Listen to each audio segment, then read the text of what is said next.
there is a secret project. I think this is gonna turn into a mukbang. Is your job a place of stress and pressure?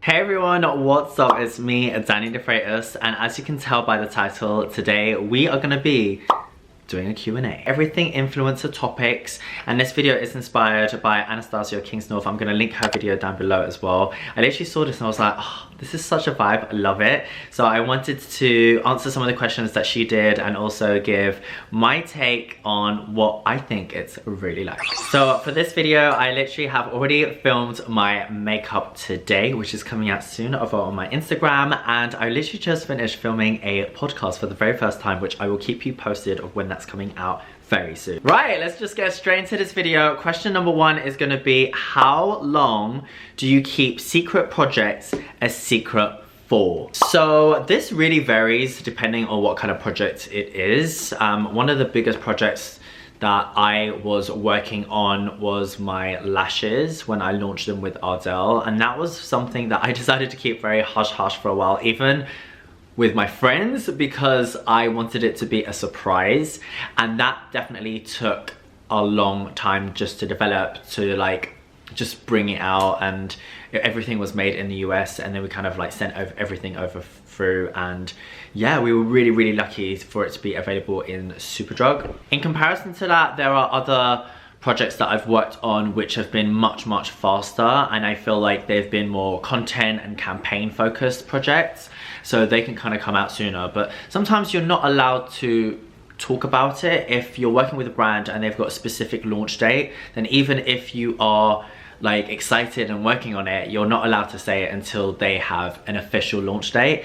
And also I have to let you know that there is a secret project, and I hate that. Why am I gonna say it? I'm gonna say it right now. There is something behind the scenes. There is a secret project that I'm working on. Is it still exciting receiving PR packages? I would say short answer, yes, for sure. Honestly, I am still blown away that I receive products to feature and film with. I just find it mind-blowing. I find it so crazy. It's a crazy concept, and I can understand that from a outward perspective, people think that this is just like so amazing, or like why did I get this and stuff, but really it's a trade-off. So I'm not getting given anything for free for no reason. Like, you're getting gifted stuff so that you feature it on your channels because you've got an audience. So it's kind of like a give and take thing. Like you'll get sent free products so that you can feature it and promote that brand or that product specifically. Even if it's just organically, you're still giving them like advertising, you know? Okay, I literally just ordered some food, so I think this is gonna turn into a mukbang now because I'm gonna be eating and talking. How do you deal with the industry standards? That is a good question. So I definitely feel like every industry has their own standards, and especially in the beauty industry, not even just like influencer or creator industry, but definitely in the beauty industry, there's definitely standards that you feel like you have to step up to, and it's quite a lot of pressure sometimes. You know, like when I started versus now, I feel like there's so many more people doing it.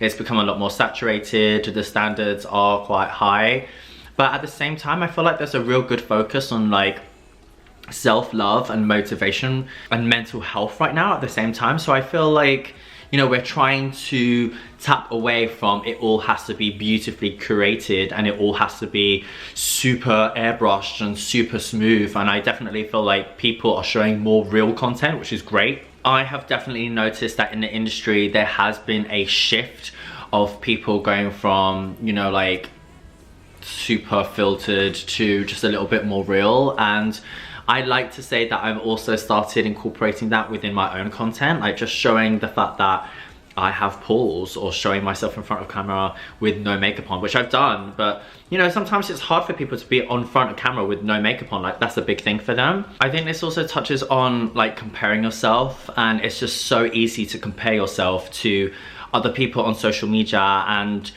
like the industry standards. Like, even if you're not like a content creator yourself, but or you are, I don't know, you just naturally find yourself comparing yourself to other people, and sometimes that can be damaging from a mental health perspective. and it can be tough. There is a lot of pressure, honestly, and I feel like you end up comparing yourself even though you shouldn't. And you have to remember that you literally are your own person, and it's your own journey, and it's your own story, and it's only you that's gonna make your life amazing, you know? Like, you have to do your own thing. Is your job a place of stress and pressure? It kind of depends. I definitely feel like I am my own boss. You are kind of like self-employed, so you decide really, like you wake up and you decide how much work you want to do. But there is stress and there is pressure. I think a lot of the time I don't show that side of things. I kind of like to, you know, present myself quite composed and stuff, but there is stress, and sometimes you're working with really, really tight deadlines and you want to deliver. Number one priority for me is always making sure that I deliver to all of my clients and brands that I work with, and make sure they're super happy with any content that I might work on. But on top of that, I also have this personal battle of just authentic and organic content, which is most of my content. It kind of like, my frequency is really high. I post like every single day on social media. So because of that, I've set myself quite a lot of pressure and probably stress that comes with that. Is this the hardest job in the world? No, definitely not. Like, there are other people there who I would say get amazing job satisfaction and are actually changing the world. So I wouldn't say it's like stressful in a sense where it's like very hard, laborious work, but the workload is what you make of it. And I definitely always have like a to-do list and stuff to do. I love to keep myself busy. Maybe that's just me. I just love to keep myself busy, but I think it's really good to, you know, understand that there are people out there who've got way harder jobs and that are physically and mentally more draining and harder. So yeah, I definitely understand that. Why is it so secretive what influencers earn? Let me explain to you this question. It's not a secret, it's just outright rude to go up to someone and be like, how much do you earn? You know what I mean? Like, it really, that's a personal question. I don't think anyone should be going around asking people that. Mind you, I have seen that TikTok where they go around and they're like, what do you do for a living? You know? And then there's people who are in nice cars answer that question. Have you seen that TikTok? Or is it just me? Have you seen it? But yeah, I think it's no secret that obviously some content creators who are extremely successful obviously earn quite well, because you see the house tours, you see like the cars that they're driving, and you see all of this. And I just kind of feel like, you know, you can easily become very consumed with that side of things, with money or all of that. But I didn't start any of my channels to make money, because I felt like I started when people didn't really know you could make money back then. Like, I was just kind of doing it to like gain a following, and then when paid work started coming in, I was like, oh wow, okay. And yeah, I was kind of just like becoming more aware of it. But yeah, I think it's no secret. I think definitely within the industry you sometimes feel like, again, you're comparing yourself and you're like, oh my god, do I need to do a house tour? Does it need to be amazing? You know, am I just gonna buy something just for the gram? And you sometimes do feel that pressure, which is actually crazy, because you should just do things that make you happy. And I definitely like to think of myself as a business, as a brand, as a entrepreneur, as someone who honestly started with nothing. Like, I come from a really poor background, and I'm really proud of the fact that I'm able to, you know, work really hard and have a career and, you know, whatever, just be successful. But I don't personally measure success with how much money you would earn. How many hours a week do you work on average? This is a really good question, honestly. I feel like it does vary depending. Again, because I kind of work for myself, I kind of choose what hours you want to put into. But what I've tried to do is, especially during these times, is have a little bit of structure. So I try to work like Monday to Friday, 10 to 6, but there are a few late nights that I kind of throw in there as well. I don't know what it is, but sometimes at night I just want to film. I'm not sure why. I just like playing with makeup. It's kind of like me time. Yeah, I try to. And although I try not to work on weekends, obviously you know that every single Sunday I'll upload on YouTube. So That's me kind of prepping that video, getting everything ready for you, and I do a little bit of work on Sunday. Okay, I've literally just made myself a iced coffee. Okay, how do you deal with all of the hate? This is a hard one. It's tough. It's really, really, really tough. And you know what, over the years, I definitely would say I have grown like really thick skin, and I don't know if that's a good thing or bad thing. Like, I was literally just talking about this earlier on the podcast that I just filmed, and I honestly think, I'm not sure if it's a good or bad thing that now my skin is so thick that if I get hate, I'm just like, meh. So I don't know if I should have that attitude to it, or if we need to change things so that that doesn't happen again. I'll never forget this story when I first started, like, this was really, really, really, really like at the beginning, and I got reposted by a brand that I just was dying to get reposted by.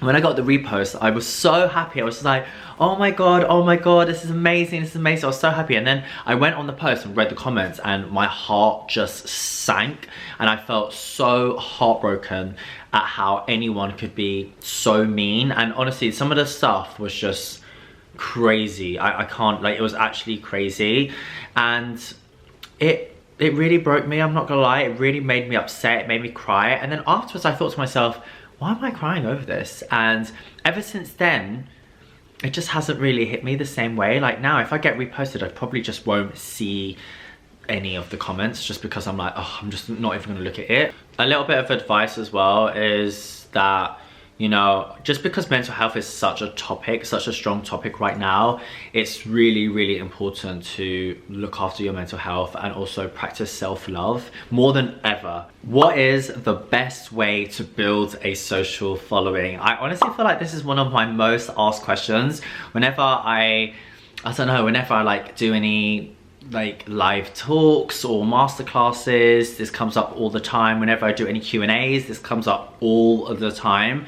And I feel like now people are really obsessed with like the numbers. Like, they just want to grow, a following, because they think it's like a lifestyle. But if you are posting once a month when you're feeling cute and whatever, you're never gonna grow a following like that. Like, just, you have to be, and I know that you're gonna think, no, not this word again, but consistency. Consistency is key. You need to be consistent. You need to have an understanding of like what you want to do. Like, if you really want to do it, you have to be consistent. And honestly, it's one of the hardest things. It's the easiest thing for me to say, but it's the hardest things to do, because some days you wake up and you're like, I just do not want to post today. No, but you have to. You just have to keep on going. So consistency is really, really important. Setting yourself a frequency of how much content you want to post a day or a week or whatever. My frequency is so high that, yeah, it's hard to be consistent. I'm not gonna lie, sometimes I'm like, oh my god, I'm burnt out, but that's just the consistency that I have, and yeah, that's just what I do. Do you feel the pressure to say yes to brands? I would say not at all, not at all. I literally, honestly, will work with brands that I feel like are aligned with me and my messages, brands that I'm genuinely excited about. And I feel like, you know, you can tell when you see a influencer or content creator like just being so sponsored, you know? I feel like you can really tell. I feel like you can just be like, okay, that person doesn't believe in it. It's a really hard one, because I actually do turn down so much paid work just because I'm like confused, or it's just not gonna work, or the messaging doesn't work and stuff like that. And I love to work with brands that I love and that I'm passionate about. To me, the best like collaboration would be with a brand that I already love. So let's say I'm obsessed with a skincare brand and I already use their products and I already featured them organically. When they reach out to me and want to do something paid, on a collaborative basis, I'm just like, this is a winner chicken dinner, you know what I mean? Like, it's just perfect for me. And not to go off subject, but there has been a few projects which have just been like really huge and big, and I feel like they could have been like massive opportunities for me, and just because I didn't feel like it was right, I said no. And trust me, it's so painful, because if you just cared about the money and stuff, then you just probably say yes to everything. But I don't know, if like for me, I see this as like, you know, I'm not gonna do that. I want your trust. I want you to trust me. I want to trust you. I want to build an authentic, real platform, a real connection. And I know for a fact, like if I was to promote something and I'm like, oh, this is really good, and then if one of you bought it and you're like, this is terrible, that would just break my heart, because that would just break my heart. No, that's not how it works. Do you ever worry about the future? Yes, I feel like everyone does, especially now, right now, like, God, like what's going on? I feel like the last year of my life, I've just been on pause, and I don't know about you, but it's been really strange. I've gone from feeling like I'm being pulled in all directions, super busy schedule, like, you know, like just running around all over the place, and suddenly you're just at home all day, every day. It's really hard.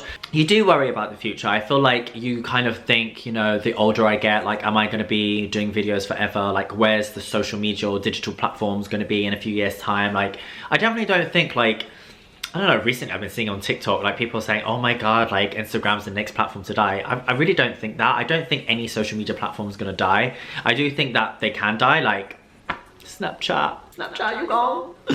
But that can happen, but you know, I think digital marketing or influencers or like that form of marketing and advertising will always be there. Do brands force you to do specific types of videos?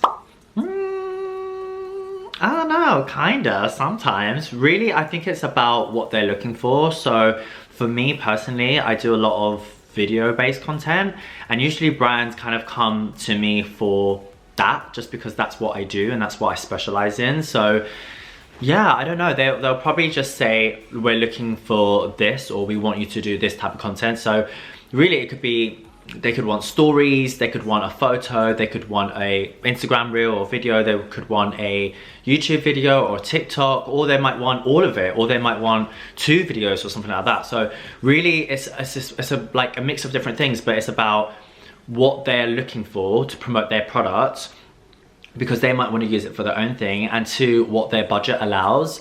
And so I think it's a really like, it's a negotiable kind of thing, you know, like everyone's got their different rates and stuff. So they might be like, look, we've got this much money, like what can you do for that? It might be kind of like that. Some brands are very specific with their briefs, and they'll literally be like, okay, we want the first bit to be this, first 3 seconds you need to do this, then we want you to do this and this and this and this, and they don't allow for as much creative freedom. And other brands are super chilled and will just be like, yeah, you can just make it up, like do your own. And it really varies, like it really varies. As a creator, that sometimes is somewhat a bit of a challenge, because if you follow a brief strict and there's a really tight brief, then you might not be fully your authentic self. It might be different, it might not align well with your audience, it might be a different form of content, especially in video. It might look different on your feed, it might have a different tone. Whereas if you have your own freedom, then usually I kind of do things that I would normally do, because that's what I'm known for, and that's probably why the brands approach me and wants to like work with me. I don't know, like personally, sometimes it's kind of scary, especially on TikTok, where you can literally do anything, and I always worry because your creative brief could be like a lip syncing thing, or it could be something kind of crazy, and what if the brand just doesn't like that? So for me personally, I always say this, like, even though I am my own boss and I'm a freelancer or whatever, or like I'm a business owner, I have my own brand or company, I literally feel like I'm here to serve. Like the brands that contact me, I'm here to serve them, you know, like they are my clients at the end of the day. So have you ever wanted to quit? Ooh, quit. I'm definitely not a quitter. I have my moments. I have my moments where there's like ups and downs, and sometimes I'm like having a cry or having a breakdown, which definitely you would have seen over on my vlogs that I post every Sunday. But I'm definitely not a quitter. I chose this industry and I chose to want to be a part of it, and it really started so organically for me that I love it. Like I just love it. I definitely don't want to quit. I'm not a quitter. I want to keep on going, and if there's things changing or evolving, then even if I struggle with changing and evolving, I want to change and evolve so that I'm the best I can be, and I keep on changing with it and growing with social media and this space. So yeah, I'm not gonna quit anytime soon, guys. I'm not about that quit life. Are you constantly worried about being cancelled? Woo! Oh, the tea. No, just because I feel like I don't know, like I'm just not like that. I'm not a very offensive person. I just don't really hold myself like that. So it is scary. I mean, I worry that it's a thing. I think I worry that it's a thing and people do get cancelled. I think it's intense and it's just kind of crazy, but I don't personally worry about that myself. I think I come across like who I am, and I'm quite a polite person. I'm quite well-mannered. I'm quite like brand friendly. I don't know, like I don't know, I just don't see that happening to me. But it is really scary that that is a thing, and honestly, like the cancel culture is just so crazy to me, and it can really change people's careers. It can end people's careers, and from a mental health perspective as well, it's so crazy. I think a lot of people do worry about it, if I'm really honest. I think a lot of people do worry about that, which is actually really sad. Have you ever put an act on for the cameras? Yes! Yes!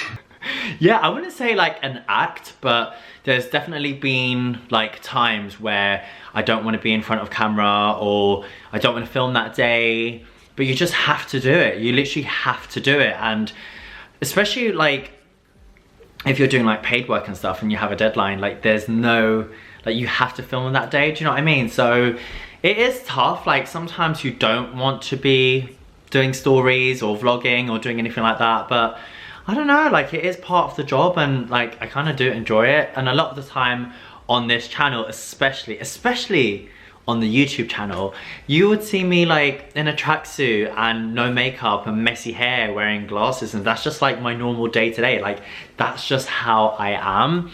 But yeah, you definitely sometimes have to put a brave face on and just get on with it, really. Usually 9 times out of 10, once you start and you're like into the swing of things, then you're like, oh, okay, I'm kind of in my mojo. But usually for me, I will like have a coffee.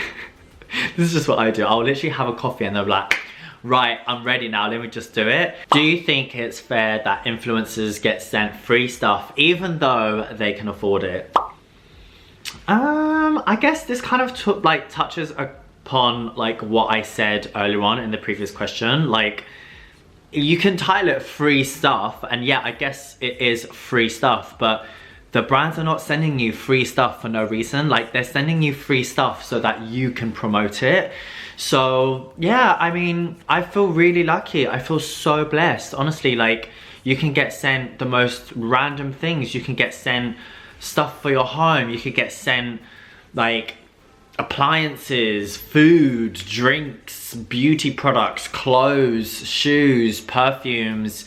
Like, I don't know what else. I'm just trying to think right now what else. But like, you could literally get sent anything. And I think sometimes a lot of brands will just jump at just giving influencers stuff because yeah, they want the exposure, they want the promotion, they want the free promotion.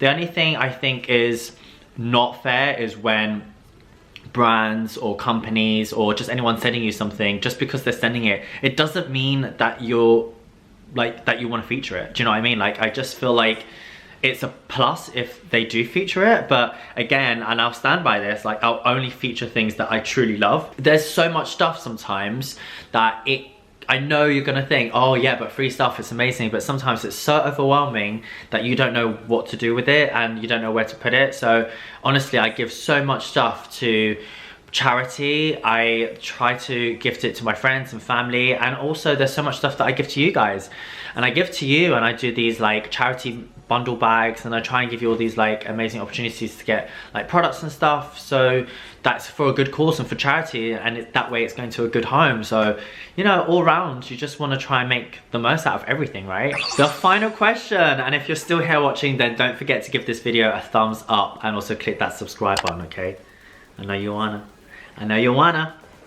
Right, the final question is, do you compare yourself to other influencers? And again, I kind of did touch upon this previously. Yeah, unfortunately you do. I'm not gonna sit here and lie, I totally do. And sometimes you compare yourself too much in terms of like following, engagement, content, quality of content. If someone else is doing an ad or like a collab and you're like, huh, why didn't I get that? Like, you naturally compare yourself, but at the end of the day, is that gonna do you good? Is that gonna spark up the energy that you're gonna level up and do more? Or is that gonna spark up jealousy and get you into a negative place? So that's toxic. Like, try not to do that. So, but yeah, I hope you have enjoyed this video. Thank you so much for watching. I hope it's been a little bit of an insight of all things like influencer and content creator, and it's just been really nice to just like switch it up and sit here. I'm literally sat on the floor like just chatting to you. So yeah, like I said, don't forget to give this a thumbs up, and I will see you on the next one. I post here every single week, so be tuned for some brand new content. See ya.